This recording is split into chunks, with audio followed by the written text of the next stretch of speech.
The resurrection is the very heart of the Christian faith. Without it, most of what we believe would simply fall apart. Yes, the resurrection belongs to the realm of faith, but there are also rational reasons to believe it. If you stay with me until the end, as we explore these reasonable proofs of the resurrection, you may find yourself believing in it not only with your mind, but with your whole heart. Watch until the end, and may this truth strengthen and fill your faith with new joy and courage. 1. From betrayers to martyrs. After Jesus' death, his disciples scattered in fear. They hid behind locked doors, hopeless and afraid.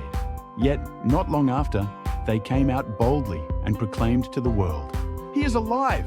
The same men who had fled now risked and ultimately gave their lives to preach the gospel. If lies had brought them wealth or fame, perhaps someone might have chosen deceit. But in those days, proclaiming the resurrection meant persecution and death. No one endures torture and martyrdom for a lie.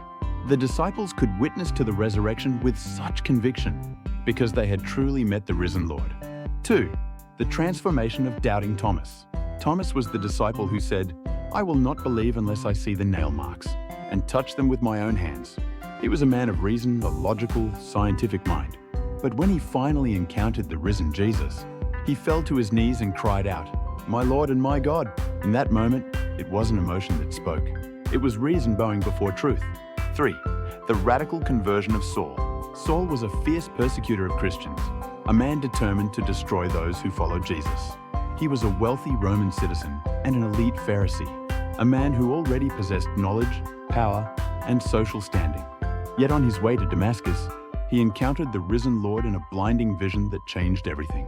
From that day on, he laid down his privileges, took the name Paul, and walked straight into a life of hardship and persecution for the sake of the gospel.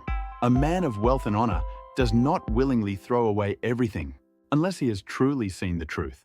Paul lost his position, his safety, and eventually his life, but he gained the one thing that mattered, the living Christ who had conquered death. Such a transformation cannot be explained by emotion alone. 4. The first witnesses were women.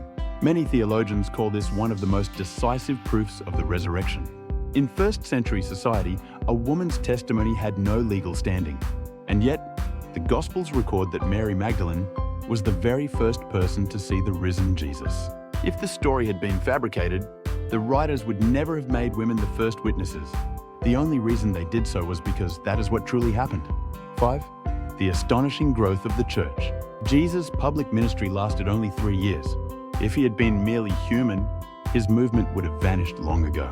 Yet today, there are about 2.5 billion Christians around the world, the largest and most enduring faith community in human history. Throughout the centuries, false teachings and lies have been exposed and disappeared, but Christianity has withstood every test, persecution, criticism, and the scrutiny of time. This is not just the survival of a religion. It is indirect evidence that the resurrection truly happened. If the resurrection were a myth, this faith would have vanished long ago. Invitation. So do you believe in the resurrection now? The resurrection is not merely the story of a man who came back to life. It is God's promise that even in the deepest despair, we too can rise again. May that promise live in your heart today. I am the resurrection and the life. John 11:25. If this message has touched you, please like, subscribe, and share it with others. Your small click could bring the hope of the resurrection to someone who desperately needs it.